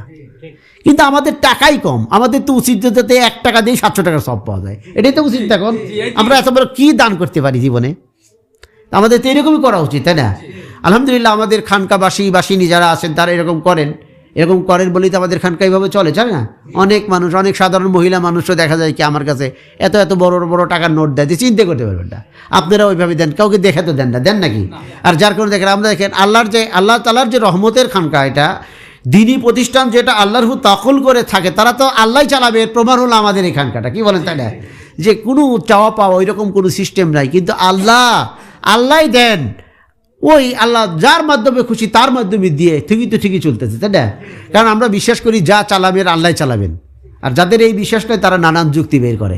তো নানান যুক্তি বের করে যেটা নেওয়া হয় সেটা তাদের কিন্তু খুব একটা উপকার করা হয় না। উপকার করা হয় কারণ তারা যা দেয় তারই সব পায় অতিরিক্ত, কিন্তু বেশি তো সব পায় না। কিন্তু স্বইচ্ছায় যারা কেউ কিছু দেয় এবং গোপনে দেয়, স্বইচ্ছা প্রকাশ্যে দিকার গোপনে দিবে, স্বইচ্ছা জেনে দিবে, তার সবটা বেশি হবে না বলেন? তো আল্লাহ তাআলা বলতেছে যে এই বৎসরে তাদের সঙ্গে লিখিত হয়, তাদের মৃত্যু হবে, তাদেরও লিস্ট এখানেই লিখিত হয়। মৃত্যুর কথা বলতে যে কথা বললাম, তাই না? যে আজকে আমরা যারা এখানে আসি তখন লিস্ট লেখা হইতেছে যে অমকের এই বৎসরে মৃত্যু হবে, তাহলে অমক আছে। আমার সবচেয়ে প্রিয় স্থান কোনটা? কত দেখি? মসজিদ। আল্লাহ সবচেয়ে প্রিয় জায়গা কোনটা? মসজিদ। তা আমারও প্রিয় স্থানে লেখা আছে, অতএব ওর কথা ছিল ওর ঈমান থাকবে না, এটা হবে না, ওকে আমি ঈমানদার হিসেবে মৃত্যু করে দিলাম। এরকম হতে পারে না? বলেন দেখি। হতে পারে ইনশাআল্লাহ তাআলা। আর একটি সংবাদ হলো, এই রাত্রি রাসূল সাল্লাল্লাহু আলাইহি ওয়াসাল্লাম বলেছে, এই রাত্রি মানুষের সারা বছরের আমলসমূহ আল্লাহর দরবারে উঠানো হয়। বলেন সুবহানাল্লাহ।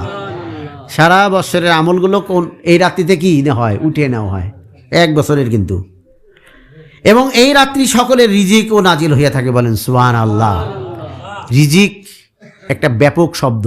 রিজিক মানে খালি টাকা পয়সা ধন দৌলত না, রিজিক মানে অনেক কিছুই। এই যে ইবাদতের তৌফিক পাচ্ছি এটাও রিজিক, ভালো একটা গাড়ি সিট পাচ্ছি ওটাও রিজিক, মানুষ আমাকে সম্মান করে ওটাও রিজিক, ভালো সুস্থ আছে এটাও রিজিক, তাই না? তো এই রিজিকের ফয়সালা এই দিনই হয়। তাহলে এই যে আমরা বললাম যে আল্লাহ আমাদেরকে আপনি ছাড়া যেন কারো মুখাপেক্ষি করেন না, এমন একটা দরখাস্ত দেওয়া হইলো, ইনশাল্লাহ কবুল হয়ে লাভ হবে না? কোনটা দেখি লাভ হবে। হ্যাঁ, দরখাস্ত লেখার উপরে কিন্তু চাকরি হয়, এটা কি বোঝেন? দরখাস্তের মধ্যে বলতে থাকলে কিছুই হবে না, তাই না? তো এই রাত্রিতেই যখন নিজেকে হয়, বাংলা ভাষায় শাবান মাসের 14 তারিখের দিবাগত রাতকে বলা হলো শবে বরাত। বাংলা ভাষায় বলে মানুষ কি? শবে বরাত। যেমন বাংলা ভাষায় মানুষ বলে নামাজ, যেমন বাংলা ভাষায় মানুষ বলে কি? রোজা। ও অধুনা এখনকার যুগের কিছু আলেম, এই যে ইউটিউব যারা দেখে তারা বোঝে, ঠাস ঠাস করে ফালাইতেছে দস্তুরালে, সবরাত বলে কিছু নেই, সবরাত বলে কিছু নেই, মানুষকে বিভ্রান্ত করতেছে। যার কারণে দেখেন আগের সাধারণ মানুষগুলো অন্য সময় নামাজ কালাম না পড়লেও তাও একটা, যখন দেখছে যে সবরাত সবাই যেতেছে, আবার আল্লাহ সবও পাওয়া যায়, দেখে অল্প যাদের বেশি পাওয়া যায়, চললে যায় একটু উজু টুজু করে যাই, আরও না হলে ফাঁকে থাকি খালি এই দোয়ার সময় যামনি। এখন যখন মৌলানা সাহেবরা কইতেছে সবরাত বলে কিছু নেই, বাদ দে, আড্ডা মেরা ঘোর, দরকার নেগলে এমনি ফাও। এটা হলো কি, এক ঠ্যাং দিয়ে যেমন দৌড়ানো যায় না, এক পাখা দিয়ে যেমন উড়াও যায় না, এক প্রকার এলেম দিয়েও সুষ্ঠু দিনের ব্যাখ্যা করা যায় না। শবে বরাত কেতাবে নাই, এটা সত্য, এটা মিথ্যা কথা না। যেমন বলে নামাজও কেতাবের মধ্যে নাই, কোরআনের মধ্যে নাই, তাই না? আছে কি সলাত, রোজা নাই, আছে কি সিয়াম। ঠিক শবে বরাতও তাই। শবে বরাতে আরবিতে বলা আছে লাইলাতুল বারাকাত। সূরা দুখান পড়ে দেখেন, সূরা দুখানের মধ্যে লাইলাতুল বারাকাতের কথা বলা আছে, এবং হাদিস শরীফের মধ্যে আছে, এটাও তারা স্বীকার করে, সেটা লাইলাতুল নিসফি মিন শাবান, এটা স্বীকার করে। তাহলে তুই এটা কহ যে ভাই শবে বরাত না বলে তোমরা বলো নিসফু মিন শাবান, বা এরকম একটা সিস্টেম আছে। এখন এরা কি বলতেছে, হ্যাঁ শবে বরাতগুলোকে হালুয়া খায়, এটা খায়, সেটা খায়, মাজারে যায়। আরে বাবা, ওইগুলো বিরোধিতা কর, যে এগুলো মাজারে বাতি জ্বালানো, মাজারে যাওয়া, মাজার কেন্দ্রে একত্রিত হয়, এগুলো বেদাত, এগুলো পাপ। কিন্তু এগুলো শবে বরাতের রাতে করে দেখে শবে বরাতই পাপ। এটা কি কোনো বুদ্ধির কথা হইল? এটা সত্য যে শবে বরাতকে ঘিরেই যত বেদাতের আখড়া সৃষ্টি হয়েছে, তাই হচ্ছে না? শবে বরাতকে ঘিরেই হয়েছে। এখন এই কারণে আমরা কইতেছি, মানে এটা আমার মোর্শেদ কেবল একটা কথা হয়েছে, মাথার রোগ হয়েছে, মাথা ব্যথা হয়েছে, চিকিৎসা করে ভালো হইতেছে না, মাথাটা কেটে ফেলে দাও। এটা কি কোনো বুদ্ধিমানের কাজ হইল? আমার আব্বা হুজুর প্রায় এই কথা বলতো যে মাথার রোগ হয়েছে, ওষুধপাতি খায় ভালো হয় না, অপারেশন করা মাথাকে কেটে ফেলে দাও। এটা কি কোনো বুদ্ধির কথা হইল? তার মাথার ব্যথা নিয়ে তো তাও তো বেঁচেছিলাম, আল্লাহ আল্লাহ করছি, তাও তো লাভ হয়েছে, কি বলেন? তাই না? মাথাটা কেটে ফেলে কোনো লাভ হইলো? এখন শবে বরাতের রাত্রে মানুষে বেদাত কাজ করে, আর এইখানে শবে বরাতই নেই, এটা কোনো বুদ্ধিমানের কাজ হইল? হ্যাঁ, এটা তো হাদিসে আছে। হ্যাঁ, লাইলাতুন নিসফি মিন শাবান। হ্যাঁ, এই জন্য আমরা বলতে পারি যে নিসফু মিন শাবান, নিসফি মিন শাবান আমরা বলতে পারি, লাইলাতুন নিসফি মিন শাবান। এই জন্য আমি আজকে প্রথমেই বলছি, আমরা এখন উদযাপন করতেছি লাইলাতুন নিসফি মিন শাবান, তাই না? বলছি না, এটা আমি শুরুতেই বলছি। শবে বরাত না বললাম, এটা বল, তো এটা শিখাতে তোরা নাকি বলেন? নিসফি মিন শাবান, এটা হাদিসের মধ্যে আছে। ইসলামের দৃষ্টিতে যেসব রজনী বা রাতকে বিখ্যাত বলেছেন, তার মধ্যে হাদিসে বলছেন নিসফি মিন শাবান হলো রাত্রি, বিখ্যাত রাত্রিদের মধ্যে একটি। বলেন সুবহানাল্লাহ। বিখ্যাত রাত্রি বুঝাইছে 4টি রাত্রিকে। 4টি রাত্রিকে কি বলা হয়েছে? বিখ্যাত রাত। 2 ঈদের রাত, শবে কদরের রাত, তাহলে কয়টা হলো? 3টে গেল। আর একটা হলো লাইলাতুন নিসফি মিন শাবান, মধ্য শাবানের রাত। আমরা বলতে পারি বাংলাদেশ শবে বরাতের রাত। বাংলা বলা যদি আমাদের এত বড় অপরাধ থাকে, তাহলে তোমরা শিখে দাও যে বাংলা বলো না, নিসফি মিন শাবান বলো, তা নেও শবে বরাতই করা যাবে না। এটা কি কোনো বুদ্ধির কথা হইতেছে? আপনাদের বুঝাতে পারতেছি আমি? এই রাত্রে নামাজ নাই, ওরা বুঝাইতেছে এই রাতে কোনো নামাজ পড়লে পাপ, নামাজ নাই। আরে গাধা, এই রাত্রে নামাজ নাই, প্রতি রাতই তো নামাজ আছে। রাত্রে নামাজ পড়া নাই? কিয়ামুল লাইল নাই? প্রতি রাতই তো নামাজ আছে। তো প্রতি রাতের মতো এই রাত ধরে রাখ, ধরে রেখে এই রাতে কিছু নামাজ পড়। বলতে পারো যে ওই যে ছোট ছোট চটি চুটি বইয়ের মধ্যে লেখা আছে, নাইতা নসলের তালা লাইলাতুল বারাকাত, কি ইত্যাদি কত কত চটি বইয়ের মধ্যে শবে বরাতের নামাজের নিয়তে দেওয়া আছে। এগুলো ভুল, এগুলো শিখে দে, শিখে দিয়ে এগুলো বল যে ওগুলো না, সাধারণ নিয়তে নামাজ পড়ো। তা না বলে অন্য কথা, অন্য ভাষা বলা হচ্ছে, তাই না? তো অন্য রাতে যদি নামাজ থাকে, এই রাতেও নামাজ আছে। তা আমরা কিছু নামাজ পড়ে নিলাম, কি জন্যে? যে আল্লাহ তাআলা সাহায্যের কথা আল্লাহ নিজে বলছেন, তোমরা সবুর এবং সালাত, অর্থাৎ ধৈর্য এবং নামাজের মাধ্যমে আমার সাহায্য কামনা করো। তাই একটু নামাজ পড়ে নিলাম, অসুবিধা আছে কিছু? কোনো তো অসুবিধা নেই, এবং ভালো, তাই না? এই সবুরের ব্যাখ্যাও একটুখানি দিই। সবুর, সবুর মানে কারো কিল খায় চুপ থাকা না। সবুর হলো যে আল্লাহর কাজ করতে গিয়ে যে বাধা সৃষ্টি হয়, ক্ষতি মনে হয়, এগুলোর উপর ওই ক্ষতিকে ক্ষতি মেনে নিয়ে ধৈর্য ধারণ করে আল্লাহর ইবাদত করতে থাকা, এটাকে বলা হয় কি? সবর। আল্লাহ বলছে তোমরা সবর এবং সালাতের মধ্যে আমার দিন তালাশ করো। তো নবী করিম সাল্লাল্লাহু আলাইহি ওয়াসাল্লাম আল্লাহ তাআলা শাবানের মধ্যবর্তী রাতে মাখলুকাতের দিকে রহমতের দৃষ্টিতে তাকান, বলেন সুবহানাল্লাহ। নবী করিম সাল্লাল্লাহু আলাইহি ওয়াসাল্লাম বলছেন, এটা কি অস্বীকার করতে পারবো তোরা? এটা কিন্তু ওরা অস্বীকার করে না, কেন? এটা ঠিক আছে। তাহলে যেহেতু এই রাত্রিতে রহমতের দৃষ্টিতে তাকান, তো এই রাত্রিকে যদি আমরা আগের রাত্রির মতো বা পরের রাত্রির মতো মনে করি, তাহলে এই রাত্রি যে বিশেষ রাত্রি, তার মূল্যায়ন দিলাম কোথায়? দিলাম কোনো মূল্যায়ন? তাহলে মূল্যায়ন দিতে গেলে নিশ্চয়ই আমাদের আল্লাহ উজু করে আল্লাহ মসজিদে আল্লাহ যাওয়া লাগবে, আল্লাহ কোথায় একত্রিত হওয়া লাগবে নাকি? হওয়া লাগবে তো নাকি?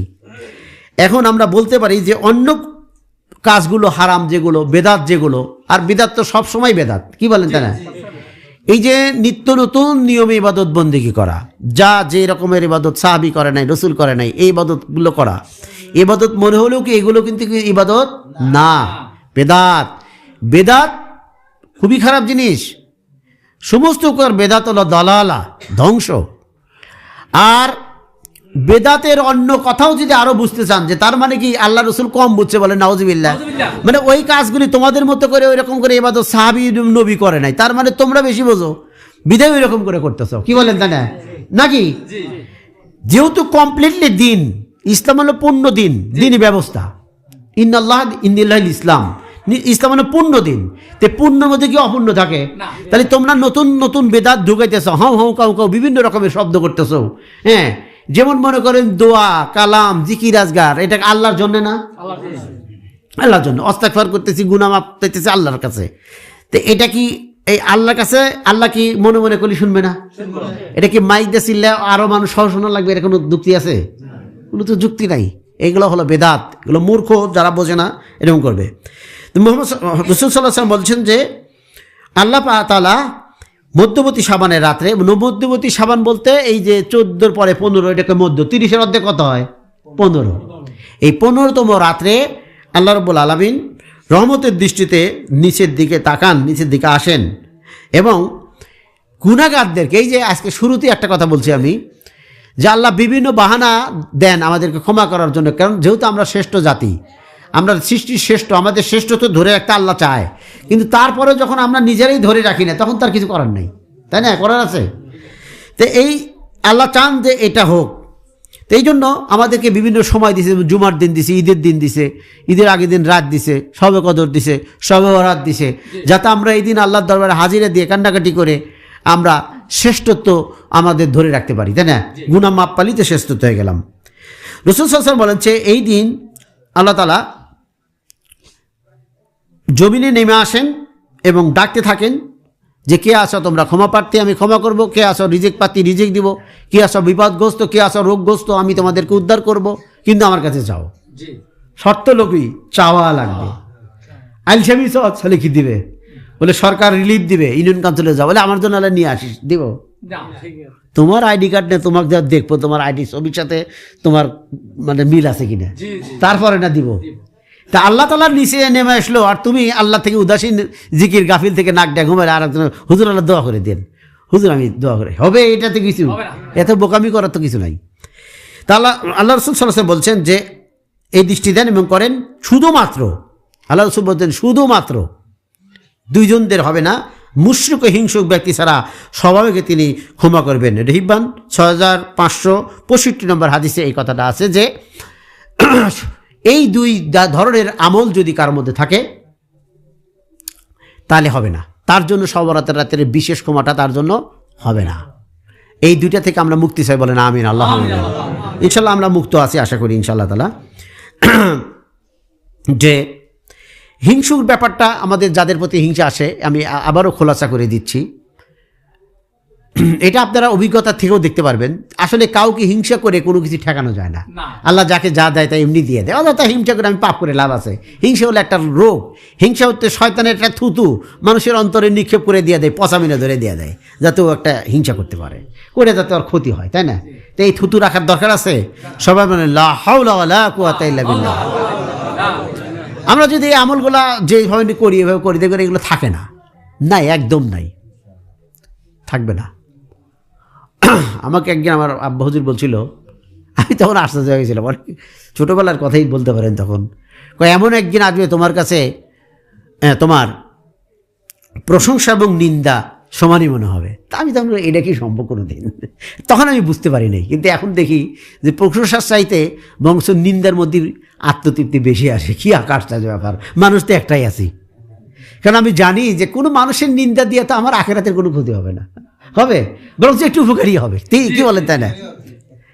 এবং কারো হিংসেতে কিছুই হয় না। তো এই যে যা হয়, আমি মিথ্যা বলতেছি না, আমি যা বলতেছি আপনাদেরও তাই হবে বলেন ইনশাআল্লাহ।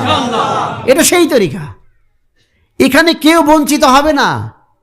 বলা হয়েছে এই তরিকার কথা, আজীবন বদবখত যারা তারা এই তরিকায় দাখিলই হবে না, দাখিল হইলেও তারা এই তরিকায় টিকতে পারবে না। কিন্তু যদি টিকে যায় সে 100% সফল হবে বলেন সুবহানাল্লাহ। এটা হলো সেই তরিকা, এটা হলো সেই তরিকা। তো বলতেছে যে, এবং আর একটা হাদিস আসছে হযরত আলী রাদিয়াল্লাহু আনহু যে রাসূল সাল্লাল্লাহু আলাইহি ওয়াসাল্লাম বলেছেন, 14 শাবান দিবাগত রাত যখন আসে তখন তোমরা ওই রাতটি ইবাদত ও প্রার্থনাতে কাটাও, এবং দিনের বেলায় রোজা রাখো। এখন এর মানে এই বুঝেন না যে সারা রাত জায়গা থাকা লাগবে। রাতের একটা বড় অংশ, বেশি অংশ, রাত্রের মোটামুটি একটা রাতকে ধরেন 10 ঘন্টা। তা আমরা যারা 5টার সময় আসছি, বা ধরেন 6টা থেকেই সূর্যোদয় যদি ধরি, যদি আমরা 11টার মধ্যে থাকতে পারি, তাহলে এমনিতে এখানে অনেক রাত নিছি। তারপরে আবার রাত 5টা থেকে নেই, মানে তাহলে অর্ধেকের বেশি হয়ে গেল না, অটোমেটিকলি বেশি হয়ে গেল। এবং আরও হাদিস আছে যে শরীরের যে হক আছে এটা নষ্ট করলেও নফল ইবাদত হয় না। আমাদের ঘুমের হক আছে না, হক আছে। দেখি সময় পাইলে বলবো, আমি একটা টাইমলি সিস্টেমে আসি, দেখা যাক। হযরত আলী রাদিয়াল্লাহু আনহু বললেন, তো রাসূল সাল্লাল্লাহু আলাইহি ওয়াসাল্লাম বলেছেন 14 শাবান দিবাগত রাত যখন আসে তখন তোমরা এই রাত্রি ইবাদত প্রার্থনা কাটাও। এটা মূল হলো প্রার্থনাতে কাটাও, মানে তোমরা চাওয়ার জায়গা, চাওয়া আর কি। এই যে আমরা কিন্তু চাচ্ছি, কি বলেন, মনের মধ্যে আশা নিয়ে বসে আছি, কি বলেন, বসে আছি, ভালো কাজের মধ্যে আছি, এটাই দোয়া হচ্ছে আর কি। এবং দিনের বেলায় রোজা রাখো, কেননা এদিন সূর্যাস্তের পর আল্লাহ তাআলা দুনিয়ার আসমানে নেমে আসেন এবং আহ্বান করেন। যেটা এর আগে বলছে, ওই হাদিসটা এখানে আবার আসছে, এটা আর এখন না বলে সময় নষ্ট না করি। এবং আল্লাহ তাআলা এই বলেন যে আমি তোমাদের রিজিক বৃদ্ধি করি, এবং আজও কি কোনো বিপদগ্রস্ত আছে আমি তোমাদের বিপদ উদ্ধার করবো। দেখেন আল্লাহ কত দয়ালু, তাই না, বিপদগ্রস্তদের। এবং হযরত সাল্লাল্লাহু আলাইহি ওয়াসাল্লাম আরও বলেছেন, ফাকুমু লাইলাহা ওয়াসুমু নারাহা। বলছে যে তোমরা রাত্রে ইবাদত করো, কিন্তু দিনের বেলা কি করো, রোজা রাখো। এটা কিন্তু রাখতে বলছে, কিন্তু এটা ফরজ না। যদি বড় কিছু চান, ভালো কিছু চান, তার রোজা রাখতে পারেন, কথা বলছেন, ফরজ না। ফরজ রোজা হলো রমজান মাসে। শাবান মাসের 15 তারিখে মধ্যরাত্রিতে ইবাদতে দাঁড়ানো এবং পরের দিন রোজা রাখা একটা বহুত ফজিলতপূর্ণ কাজ, বলেন সুবহানাল্লাহ। আল্লাহ পাকের অমোঘ বিধান যে মানুষকে পরীক্ষা করেন, পরীক্ষা ছাড়া কি কাউকে সার্টিফিকেট দেয়, সফলতা দেয়? তো এই যে আমি বললাম যে এমন মানুষ আছে যারা ইমানদার দাবি করে, আজকে এই যে সূরা বাকারার মধ্যে পাইলাম, তাই না, যে যারা দাবি করে ইমানদার তারা আসলে ইমানদার না। সেটা কি করে বোঝা যায়? যেমন আমরা ইমানদার দাবি করি, কিন্তু যখনই আমাদের পার্থিবীয় একটি প্রয়োজন সামনে খাড়া হয়, অথচ আল্লাহ পাকের হুকুম তার চেয়ে বড়, তখন ওই আল্লাহ পাকের হুকুমটা কি ছোট মনে করে এটাই বড় করে নিয়ে নিই, তাহলে ওটা কি পরীক্ষা ফেল করলেন না? তাহলে তো পরীক্ষায় ফেল গেলেন, তার মানে আপনি ইমানদার না। আপনি নিশ্চিত বিশ্বাস করেন নাই, আপনি নিশ্চিত বিশ্বাস করেন নাই যে এক ওয়াক্ত নামাজ কাজা দিলে কত শাস্তি হতে পারে। একটা মিথ্যা কথা বললে আল্লাহ কতটুকু অসন্তুষ্ট হয়।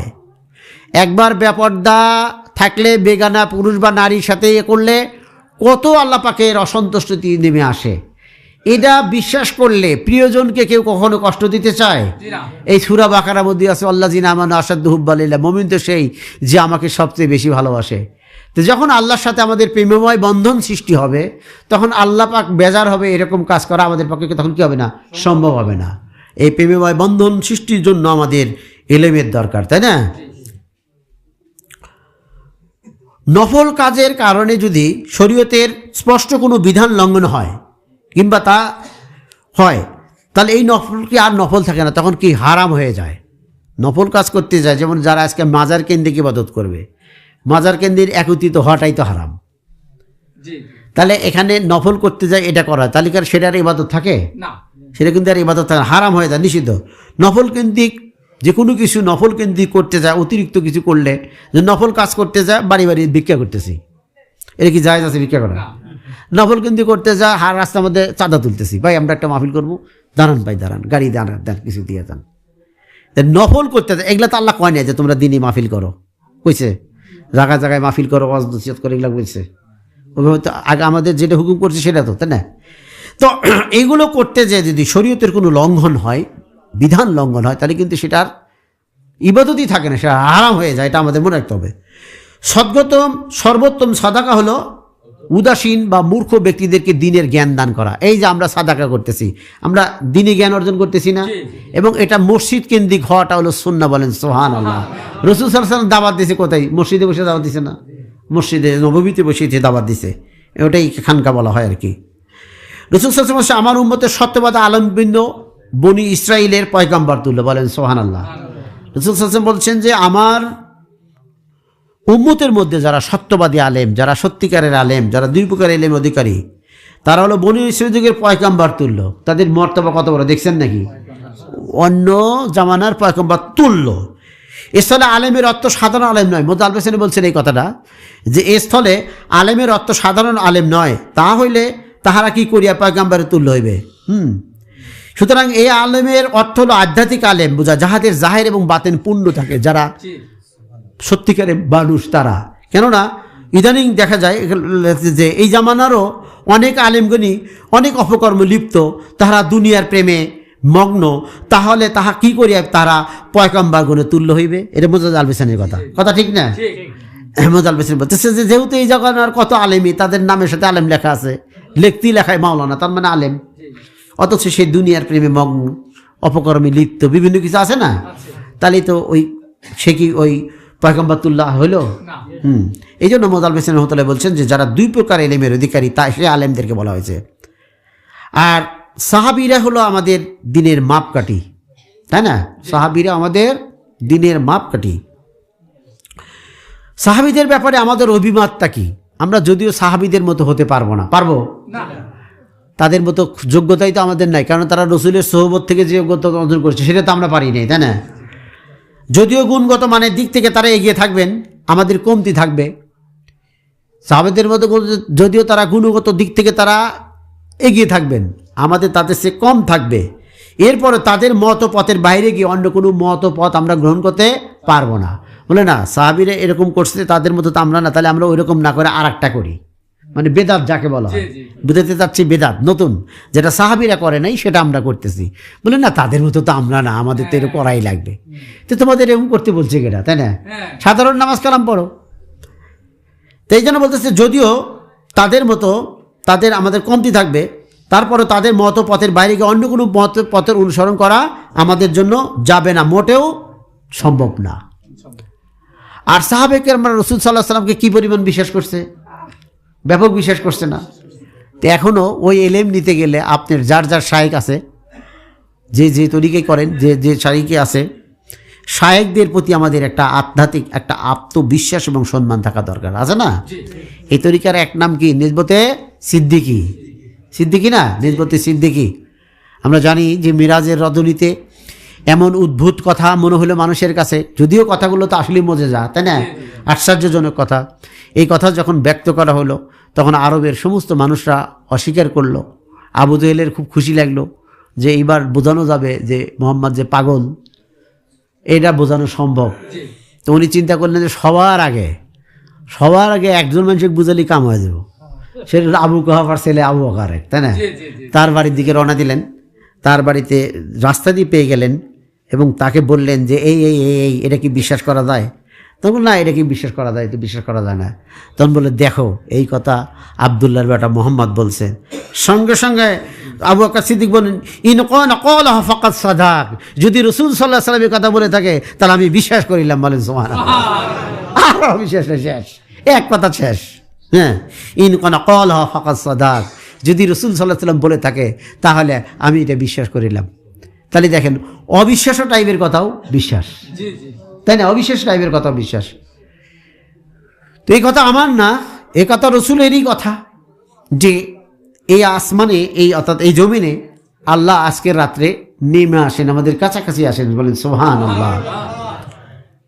আল্লাহ যে আমাদের কাছাকাছি আসেন, আমরা যে আল্লাহর কাছাকাছি যাই, তার প্রমাণ হলো আল্লাহ সর্বত্র বিরাজমান, আল্লাহ আছে সব জায়গায়, আল্লাহ আমাকে দেখতেছে, এটা সত্য। কিন্তু মানুষ যখন নামাজে দাঁড়ায় তখন সে আল্লাহর অনেক কাছে, মানুষ যখন রুকুতে যায় তখন আল্লাহ সে আরও কাছে, মানুষ যখন সেজদাতে যায় তখন সে আল্লাহর আরও কাছে, বলেন সুবহানাল্লাহ।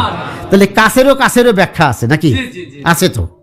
তো ওই রকম ব্যাখ্যাতে আজকে যে শবে বরাত, লাইলাতুন নিসফি মিন শাবান, এই যে শাবানের মধ্য রজনী, আজকে যে আমাদের আল্লাহ খুবই কাছাকাছি, এটা আমাদের একটা অনুভব করা উচিত, কি বলেন, তাই না? অতএব আমাদের সর্বোচ্চ সজ্জিত থাকা উচিত, কি বলেন, তাই না? আমরা এখন সজ্জিত আছি। নেক কাজ কবুল হওয়ার একটা আলামত দেওয়া হয়েছে, যে নেক কাজ কবুল হওয়ার একটা আলামত হলো যে নেক কাজের পর আরেকটি নেক কাজ করার তৌফিক পাওয়া। এখন যখন আজকে রাতে অনেকেই শবে বরাত করবে, করে দেখবেন যে ঘুম এসে পরের দিন ফজর নামাজি করে না, তার মানে এইটাও একটা হাদিসে প্রমাণ যে তোদের কোনো শবে বরাতই হয় নেই। মানে এটা আমার কথা না, বলে হাদিসেরই কথা, তাই না?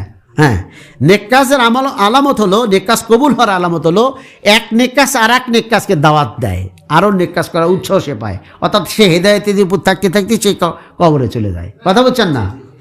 তো এই জন্য হেদায়েত, আমাদের যে আমল কবুল হচ্ছে কি হচ্ছে না, এর প্রমাণ হলো আমরা নিয়ম অনুসারে নামাজ কালাম ওজিবা করতে পারতেছি কিনা। যদি পারতেছি তার মানে কি আমাদের কবুল হচ্ছে, বলেন সুবহানাল্লাহ। হ্যাঁ, তো পরিশেষে আমি এই কথাটা আবারও বলি, এবং আমি তো 11টার মধ্যে শেষ করতে চাইছি, সময় কম। যে হযরত মুআজ রাদিয়াল্লাহু আনহুর যে কথাটা, এটা আমি আপনাদেরকে শোনায় দিচ্ছি যে আমি আমার ঘুমের ব্যাপারে সেই রকম সওয়াবের আশা করি যেরকম আমি কিয়ামুল লাইল, রাতের নামাজ, তাহাজ্জুদের নামাজের মধ্যে সওয়াবের আশা করি। কথা বলছেন নাকি? আমি ঘুমের মধ্যেও ঘুম পেরেও ওই রকম সওয়াবেরই আশা করি যেরকম নামাজ পড়ে সওয়াবের আশা করি। আমরা এরকম বান্দা হতে চাই কি চাই না? হতে চাই। কারণ মুজাদ্দিদ সাহেব বলছেন ইহা অবিকল সাহাবা কেরামের তরিকা, বলেন সুবহানাল্লাহ। এই তরিকা সাহাবায়ে কেরামের তরিকা, সাহাবে কেরামদের অনুসরণ করে। অতএব আমরাও দেখেন নফলের ভিতরে গোপন, আমরা নফল নামাজ পড়লি গোপনে পড়ি, কি বলেন? আমরা তো শুধু বছরে একবার মসজিদে পড়লাম, এছাড়া তো মসজিদে আমরা নফল নামাজ পড়ি নাকি? হ্যাঁ, তো আমরা সাহাবীদের অনুসরণ করি, আমরা ঘুমাই, আমরা খাই, আমরা কাজ করি, এবং আমাদের নিয়ত সহি হওয়ার কারণে, অন্তর বিশুদ্ধ হওয়ার কারণে আমরা সব কিছু সহি নিয়তে করে আমরা খাওয়ার থেকেও সবের আশা করি, ঘুম থেকেও সবের আশা করি, মাহফিলে আসা থেকেও সবের আশা করি, মাহফিল থেকে ফিরে যাওয়াতেও সবের আশা করি। কেননা আমাদের বাড়িতে ফিরে যাওয়া এটা আল্লাহরই হুকুম, কি বলে, তাই না? এখানে আসছি আর কোন দিন যাবো না, এটা কোনো কথা হলো নাকি? হ্যাঁ, এখানে আসছি আবার যাব, তাহলে আমাদের আশাটাও সব হয়েছে, যাওয়াটাও কি হবে? সব হবে। মানে আসার পথে পদে কদমে যেমন সব হয়েছে, যাওয়ার পথেও প্রতি কদমে কদমেই সব হবে। কেননা আমরা জানি যে আমাদেরকে ঘরে ফিরে যেতে হবে, আমাদের সন্তান সন্ততি পশু পাখি আমাদের বাড়িঘরের হক আদায় করার জন্য এখন আমরা বাড়ির দিকে যাচ্ছি, বলে আবার বাড়ি থেকে বের হচ্ছি খানকার দিকে, বলে আখেরাতের কাজ করার জন্য আমরা খানকার দিকে যেতেছি, ওখানেও সব। আবার এখান থেকে বাড়ি যেতেছি, যাওয়ার পথেও সব। আমরা ঘুমাবো তাও সব, আমরা জাগবো তাও সব। কথা বুঝতে পারছি? যেহেতু ইয়া সাহাবা কেরামের তরিকা, এটা মুজাদ্দিদ বলছেন যে ইহা অবিকল সাহাবা কেরামের তরিকা। সময় হলো জীবন, সময় স্বর্ণ রূপা মুক্তার চেয়েও দামি। যে সময়কে কাজে লাগায় সেই হলো সফল হয়। কথা বুঝছেন? সময়ের দাম কত? সোনা রূপা মুক্তার চেয়ে কি কিসের দাম বেশি? সময়ের দাম বেশি। এই সময়কে আমরা অবহেলা না করি, আমরা দেখা যায় কি একটা কথা এর আগে বলছি, এর আগে শুনছি, ওই একই কথা বারবার বলি, বলার প্রয়োজন নাই, অহেতুক কথা, যেটা ঘটে গেছে অতীতে একটা ঘটনা। ধরেন দুঃখের কথাই হলো, একটা দুঃখের কথাই আমি বর্ণনা করি, একবার এর কাছে বর্ণনা করি, আবার আরেকজনের কাছে বর্ণনা করি, আবার আরেকজনের কাছে বর্ণনা করি। তো একই ঘটে যাওয়া কথা বারবার বর্ণনা করা, কত জ্ঞানীরা বলছে যে সমেলের যে করাতে যে মানে কাঠের যে থাকে, মানে গুঁড়া থাকে, এই গুঁড়ার মধ্যে করা চালানো যে কথা, এই একই কথা বারবার কথা, একই কথা, কি বলেন, তাই না? এখন এটা বুঝবো কিভাবে? আমি এটা একটা আপনাদেরকে সচেতন জ্ঞান দিতে চাচ্ছি, কথাটা এই জন্য তুললাম যে সময় স্বর্ণরূপা আর মণিমুক্তার চেয়ে দামি। এই দামিটা কখন হবে?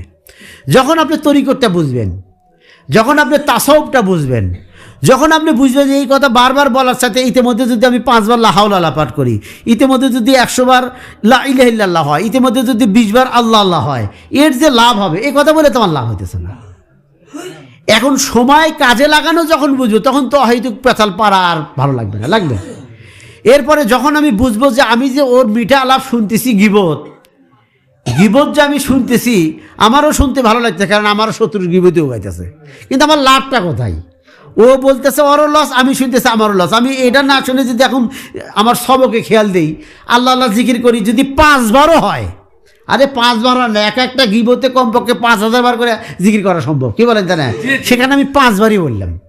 5 বারে যদি 3, 5, 15টা হরফের নেকি হয়, তাও তো ধরেন যে একটা যদি 10টা নেকি হয়, 3টাতে হইতেছে 15 নেকি, তাহলে এরকম 15টাতে 30 নেকি, 30-15 কত হয়? এত নেকি হইতেছে। যদি লাভ এবং লসটা বুঝি তখনই না সম্ভব সময়টা রক্ষা করা, তাই না?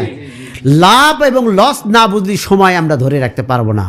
আমাদের জীবনের ফ্রেমে সময়টাকে ধরে রাখতে হবে, কথা বুঝতে পারছেন? জীবনের ফ্রেমে সময়টাকে ধরে রাখতে হবে। সময়ই জীবন, সময়েরই মূল্য, সময়ের চেয়ে দাম আর কিছু নাই। এই সময় আবার সময়েরও সময় আছে, দামেরও দাম আছে, উচ্চ মূল্য আছে। শুক্রবারের দাম আর শনিবারের দাম কখনো এক নয়, কি বলেন? তাই না? এই এখনকার রাত্রি আর আগের বা পরের রাত্রি কি এক হবে কোনো দিন? অতএব এই সময়গুলো ধরে রাখার চেষ্টা করতে হবে। তাই বলতেছি সময় স্বর্ণ রূপা মণিমুক্তার চেয়ে দামি। পিয়ারে হাজিরিন, আমি কথা শেষ করবো, কারণ আমার ইচ্ছা 11টার মধ্যে মাহফিল শেষ করা। তো আপনাদেরকে আবার যাতে বাড়িতে যায় 12টার মধ্যে ঘুমাইতে পারেন, আবার 4-5 ঘন্টা ঘুমাইতে পারেন, তো এই চেষ্টা করতেছি আমি। এই জন্য আমি আর কথা বাড়াইতেছি না। এই জন্য আজকে মুক্তবা শরীফও আনি নেই। আগামী 13 তারিখে আবার আমাদের মুক্তবা শরীফ মাহফিল হবে ইনশাল্লাহ, তাই না? নিয়মিত যে আমল হয় সেটা আল্লাহর কাছে গ্রহণীয়। অতএব এই মাসের নিয়মিত মাহফিলও আমাদের ফেব্রুয়ারি মাহফিল হবে ইনশাল্লাহ, তাই না? ইনশাল্লাহ হবে, আমরা আসবো। তো পরিশেষে শুধু এই কথাটুকু বলবো, সময়ের মূল্য দিতে শিখুন। বিশেষ করে বৃদ্ধ পুরুষ আর নারীদেরকে বলতেছি, নারী চ্যাংড়া বুড়ান সবাইকে বলতেছি, আর বৃদ্ধদের বলতেছি। অনেক বৃদ্ধদের কোনো কাজ থাকে না, জিকিরের কাজও বোঝে না, খালি আর কাছে বসতে গল্প করে, ওর কাছে গল্প করে। পারলে নিজের বেটার বের দুর্নাম করবো, পারলে নিজের বেটারও দুর্নাম করবো। আছে না এরকম মানুষ? আছে, অনেক মা আছে আমার কাছে এসে তার সালে দুর্নাম করার চেষ্টা করে। আমি দেখি তো, আমার তো এগুলো জ্ঞান হলো প্র্যাকটিক্যাল জ্ঞান। এখন সে যদি বুঝতো যে সময়টা যায় আমি হুজুরেরও সময় নষ্ট করি, আবার আমারও সময় নষ্ট করি, এই সময়টা যদি আমি দরুদ শরীফ পড়ি, আল্লাহ জিকির করি, লা হাওলা আল্লাহ কথা পাঠ করি, আমার কত লাভ হবে, তাই হবে না? দেখেন, তাহলে কেউ বলতে আসবো, বলার প্রয়োজন হলেও বলতে ইচ্ছে করবে না। আরে ভাই বললে না আল্লাহ খুশি হইলাম, তার সাথে তো লসটা বেশি হইল। আমরা এই জগতে পৃথিবীতে এমন পার্থিব কিছু কাজেরকে নিয়ে এতটাই ব্যস্ত হয়ে আছি যে ওই কাজের যা লাভ তার চেয়ে বড় লস হইতেছে আরেকটা। যদি আমরা দেখেন, আমি আজকে সূরা বাকারাটা কেন নিছি, যে তারা বিশ্বাসী, যারা পরকাল বিশ্বাস করে, তাই না? নিশ্চিতই বিশ্বাসী যারা পরকাল বিশ্বাস করে, তার মানে পরকালের জীবন।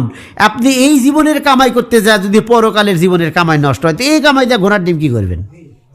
এই কামাইতেও ভিক্ষা বাকি ইত্যাদি করে কোনো না কোনো চলবে, কিন্তু পরকাল তো চলবে না।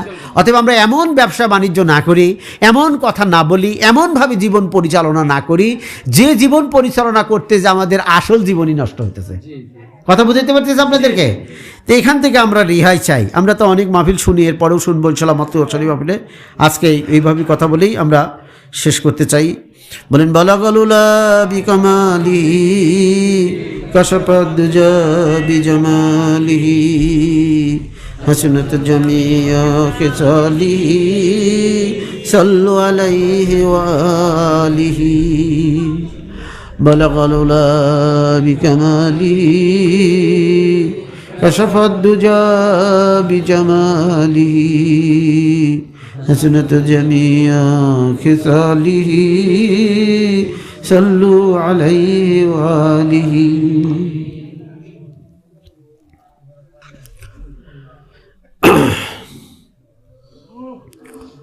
আমরা দোয়া করব। আমরা আজকে সংক্ষিপ্তভাবেই শেষ করতে চাচ্ছি। আমরা শেষ রাত্রে আবার ইনশাল্লাহ মসজিদে জাগবো ইনশাল্লাহ, তাই না? যারা আছি আর কি আশেপাশে, যারা দূরে তারা চলে যাবেন। চলে গেলেও আপনারা যার নিজ নিজ বাড়িতে ফজরের আগে আবার একটু দোয়া করবেন, এবং এরকম নিয়ে আরও 2-4 রাকাত নামাজ পড়লে পড়তে পারেন, ঠিক আছে? বা নামাজ না পড়লেও দোয়া করবেন, আল্লাহর কাছে সাহায্য চাবেন, এবং জাগ্রত থাকবেন অন্তরকে, আর কারণে আপনাকে না, অন্তর জাগ্রত রাখবেন যে আল্লাহ আজকে একটা পাওয়ার দিন, দেওয়ার দিন, আল্লাহ দেয়, আল্লাহ আমি জানি পাই, তাই না? আল্লাহ আমি ঘুমাইতেছি, ঠিক আছে, আমি ওই এক সাহাবীর কথা শুনছি, ঘুমেও তো পায়, তা আমি জানি ঘুমেও পাই, মানে ধান্দা জানি আপনার একটাই থাকে, ঘুমাবেন কিন্তু ধান্দা ছাড়া যাবে না, ঠিক আছে? ধান্দা ছাড়া যাবে না। যে আল্লাহ আজকে রাতে তুমি মুমিনদেরকে যা দাও তা আমাদের দরকার, আমরা তা চাই, তাই না? তুমি যা দিবে তোমার প্রিয় বান্দাদেরকে, আমাদের তা প্রয়োজন, আমাদেরকেও দাও। বলে না আমিন, আল্লাহ আমিন। আমাদের তা দরকার, আমরা এটা চাই, কামনা করি।